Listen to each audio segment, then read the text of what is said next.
नमस्कार, दिन भर की बड़ी खबरों में आपका स्वागत है। मैं हूं शिवानी। आज की खबरों में बात होगी ईरान के साथ जंग में अकेले पड़े ट्रंप, नाटो देशों ने दिया करारा झटका की। वहीं केसी त्यागी ने छोड़ी जेडीयू, नीतीश कुमार को सबसे बड़ा करंट की और लोकसभा में बिरला ने दिया बीजेपी को बड़ा झटका। 8 विपक्षी सांसदों का निलंबन हटाया की, साथ ही टीएमसी ने जारी की 291 प्रत्याशियों की चौंकाने वाली लिस्ट। यहां से लड़ेंगी ममता की। और खबर के अंत में बात होगी राज्यसभा चुनाव के गद्दारों पर राहुल का बड़ा एक्शन की। इसी के साथ आज दिन भर की सभी बड़ी और प्रमुख खबरों को जानेंगे विस्तार से। उससे पहले एक नजर सुर्खियों पर। कांग्रेस बोली बीजेपी ने हमारे 3 विधायक चुरा लिए, पीएम का पुतला फूका। राज्यसभा चुनाव में तेजस्वी को धोखा देने वाले विधायकों की नाराजगी जानिए। भूपेश बोले 2028 में छत्तीसगढ़ में बनेगी कांग्रेस की सरकार, 2029 में राहुल गांधी बनेंगे पीएम। मनरेगा सिलेंडर की कीमतों पर कांग्रेस ने विधानसभा को घेरा। ममता बनर्जी ने चुनाव आयोग को लिखा पत्र, बंगाल के शीर्ष अधिकारियों के एक तरफा ट्रांसफर पर जताई चिंता। हरियाणा विधानसभा में राज्यसभा चुनाव पर हंगामा, हुड्डा बोले मंत्री डांस करने लग जाते हैं। बेदी ने कहा रिकॉर्डिंग निकलवाओ, मैं सॉरी बुलवाऊंगा। एंकर ने सम्राट चौधरी को बिहार का मुख्यमंत्री बताया, समृद्धि यात्रा के दौरान स्पीच के लिए बुलाया, कहा जोरदार तालियों से मुख्यमंत्री का करिए स्वागत। बीजेपी में वरुण गांधी के बहुरेंगे दिन, परिवार संग पीएम मोदी से की मुलाकात, बोले पितृवत स्नेह मिला है। हम चमड़ा उतारना जानते हैं और उसका जूता बनाकर पीटना भी जानते हैं। सांसद चंद्रशेखर ने जानिए किसे दी धमकी। राज्यसभा चुनाव हरियाणा में रात तक हुआ हंगामा। ओडिशा हरियाणा में कांग्रेस विधायकों की क्रॉस वोटिंग, एनडीए ने 37 में से 22 सीटें जीती, 10 सीटों का फायदा मिला। जिन्हें भाजपाइयों ने पाला पोसा, वहीं आस्तीनी कर रहे एनकाउंटर। गोरखपुर कांड पर अखिलेश का तंज। कपिल शर्मा ने नवजोत सिंह सिद्धू के लिए वोट मांगे, बोले भीड़ देख लगा जैसे रैली चल रही हो। शो के प्रमोशन के लिए मोहाली पहुंचे। पूर्व पीएम ने सोनिया गांधी को लिखा पत्र, संसद में अराजकता पर जताई चिंता, विपक्ष पर लगाए आरोप। मोनालिसा की नॉर्मल शादी नहीं, प्रॉपर अप्रोप्रिएट लव जिहाद। सुप्रीम कोर्ट की वकील नाजिया बोली शर्जील इमाम की पैरोल के बाद आतंकी संगठन हुए एक्टिव। 1 अप्रैल से इनकम टैक्स के नए नियम होंगे लागू। सैलरी, घर, गाड़ी, रिटायरमेंट फंड और एम्प्लॉयर गिफ्ट्स पर टैक्स लगेगा। पाकिस्तान के अफगानिस्तान में एयर स्ट्राइक, 400 लोग मरे, 250 घायल। तालिबान का आरोप, पाक ने नशा मुक्ति सेंटर पर गिराए बम। हरियाणा राज्यसभा चुनाव में कांग्रेस और भाजपा को एक सीट। कांग्रेस के 5 विधायकों ने क्रॉस वोटिंग की। हुड्डा बोले हमें नाम पता है, हाईकमान को बता दिए। उत्तर प्रदेश में गैस की किल्लत, सिलेंडर के लिए धक्का मुक्की हो रही। रायबरेली में पुलिस से नोकझोंक। कानपुर में 3 दिन में 5 लाख गैस बुक। ईरान से चल रही बातचीत, भारतीय जहाजों को वापस लाना लक्ष्य। होमोर्ज संकट पर विदेश मंत्रालय ने जानिए क्या कहा। क्या केरल चुनाव में सबरीमाला पर भी मतदान, कांग्रेस ने महिला प्रवेश का मुद्दा उठाया। सीएम विजयन को दी चुनौती।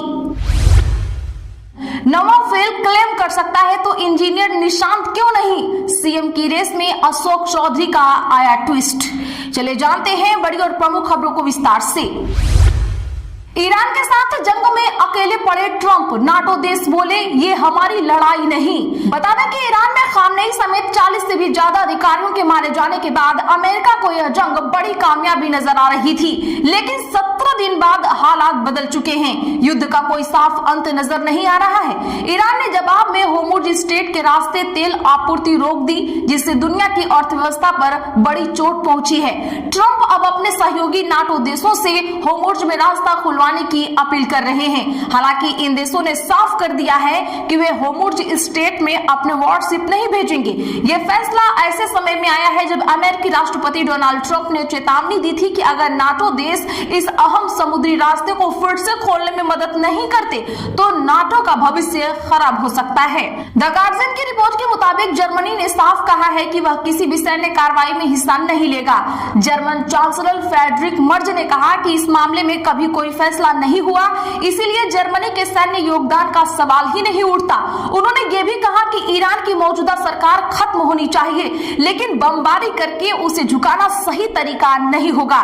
जर्मनी के रक्षा मंत्री बोरिस पिस्टोरियस ने अमेरिका पर सवाल उठाया। उन्होंने कहा कि यह यूरोप का युद्ध नहीं है और जब अमेरिकी नौसेना खुद इतनी ताकतवर है तो कुछ यूरोपीय जहाज क्या कर लेंगे। बंगाल में फिर ममता सुवेंदु भिड़ेंगे। भाजपा ने पिछली बार नंदीग्राम में सीएम को हराया था। टीएमसी की लिस्ट जारी। जी हां, बता दें कि तृणमूल कांग्रेस ने आज पश्चिम बंगाल विधानसभा चुनाव की कुल 294 सीटों में से 291 सीटों पर अपने उम्मीदवारों का ऐलान कर दिया है। बाकी 3 सीटें सहयोगी बीजेपीएम को दी गई हैं। ममता बनर्जी भवानीपुर से चुनाव लड़ेंगी। उनका मुकाबला भाजपा के नेता सुवेंदु अधिकारी से होगा।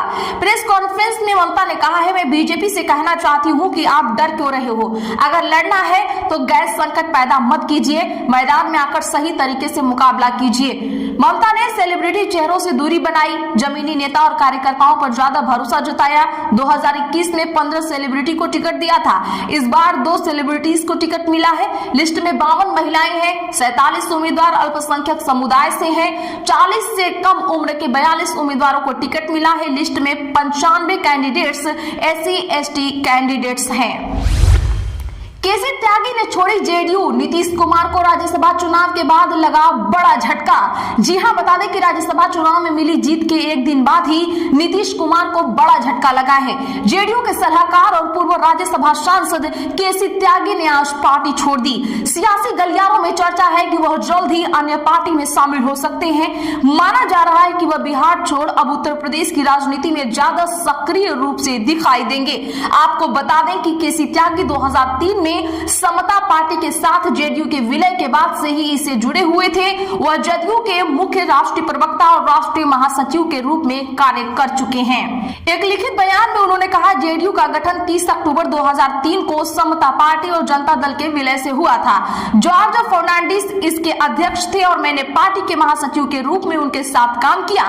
मैंने शरद यादव और नीतीश कुमार के साथ पार्टी अध्यक्ष के रूप में काम किया और पार्टी के मुख्य महासचिव, मुख्य प्रवक्ता और राजनीतिक सलाहकार के रूप में भी अपनी सेवाएं दी। उन्होंने आगे कहा, पार्टी का सदस्यता अभियान समाप्त हो चुका है और इस बार मैंने अपनी सदस्यता का नवीनीकरण नहीं कराया है।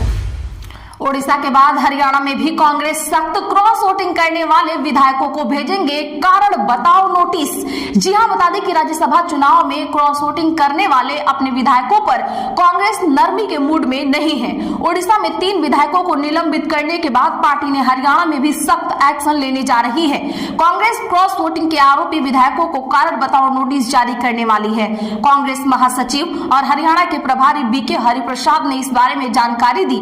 गौरतलब है कि कांग्रेस ने ओडिशा में राज्यसभा चुनावों के बाद एक महत्वपूर्ण राजनीतिक घटनाक्रम में आज अपने 3 विधायकों को पार्टी व्हिप की अवहेलना करने और भाजपा समर्थित निर्दलीय उम्मीदवार के पक्ष में क्रॉस वोटिंग करने के आरोप में निलंबित कर दिया है। निलंबित विधायक सोफिया फिरदौस, रमेश जेना और दशरथी गमांग हैं। भारतीय जनता पार्टी के संजय भाटिया और कांग्रेस के कर्मवीर सिंह बौद्ध को हरियाणा से राज्यसभा के लिए निर्वाचित घोषित किया गया। सूत्रों के अनुसार कांग्रेस के 5 विधायकों ने कथित तौर पर क्रॉस वोटिंग की। अगर एक और कांग्रेस विधायक निर्दलीय उम्मीदवार के पक्ष में क्रॉस वोटिंग करता तो नांदल भाटिया के 11 द्वितीय वरीयता वोट हासिल कर 28 तक पहुंच सकते थे। अपनी पार्टी के 5 विधायकों द्वारा क्रॉस वोटिंग के बारे में पूछे जाने पर कांग्रेस की हरियाणा इकाई के अध्यक्ष राव नरेंद्र सिंह ने पत्रकारों से कहा कि कांग्रेस के साथ विश्वासघात करने वालों के खिलाफ बड़ी कार्रवाई की जाएगी। 90 सदस्यीय हरियाणा विधानसभा में भाजपा के 48 विधायक, कांग्रेस के 37, इनेलो के 2 विधायक और 3 निर्दलीय विधायक हैं। लोकसभा से 8 विपक्षी सांसदों का निलंबन हटा। स्पीकर बिरला ने सांसदों से कहा, पोस्टरों और AI से बनी तस्वीरें ना दिखाए जाएं। लोकसभा में आज पहले फेज के दौरान निलंबित किए गए 8 सांसदों पर लगा सस्पेंशन हटा दिया गया है।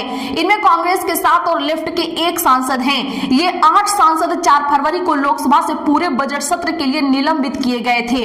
उन पर हंगामा करने के दौरान स्पीकर पीठासीन कृष्णा प्रसाद त्रिवेदी की कुर्सी की ओर कागज फेंकने के आरोप लगे थे। यह हंगामा उस समय हुआ था जब राहुल गांधी गांधी सदन में पूर्वी लद्दाख में 2020 के भारत चीन सीमा तनाव का जिक्र कर रहे थे। कांग्रेस सांसद के सुरेश समेत 3 सांसदों ने सस्पेंशन प्रस्ताव रखा। इसके बाद ध्वनि मत से इसे पास करा दिया गया। इससे पहले सपा सांसद धर्मेंद्र यादव ने इसका समर्थन किया। धर्मेंद्र यादव ने कहा कि सदन की मर्यादा में सत्ता पक्ष को भी मान रखना होगा।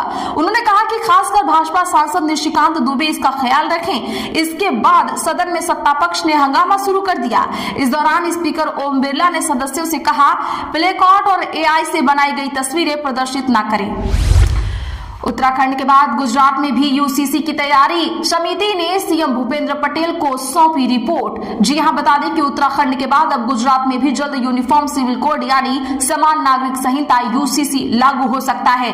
यूसीसी के लिए गठित समिति ने आज मुख्यमंत्री को अपनी अंतिम रिपोर्ट सौंप दी है। समिति ने विभिन्न मुद्दों पर विस्तृत अध्ययन के बाद इसने अंतिम सिफारिशें सहित अपनी रिपोर्ट पेश की है। गुजरात सरकार आज कुछ ही देर में इस रिपोर्ट पर मंत्रियों और अधिकारियों के साथ चर्चा भी करने वाली है। यूसीसी से जुड़े प्रस्तावों पर चर्चा मौजूदा विधानसभा सत्र में ही की जाएगी। रिपोर्ट 23 मार्च को सदन में रखी जा सकती है, जबकि 24 मार्च को बिल पेश किए जाने की संभावना है, जो इस बजट सत्र का अंतिम दिन भी है।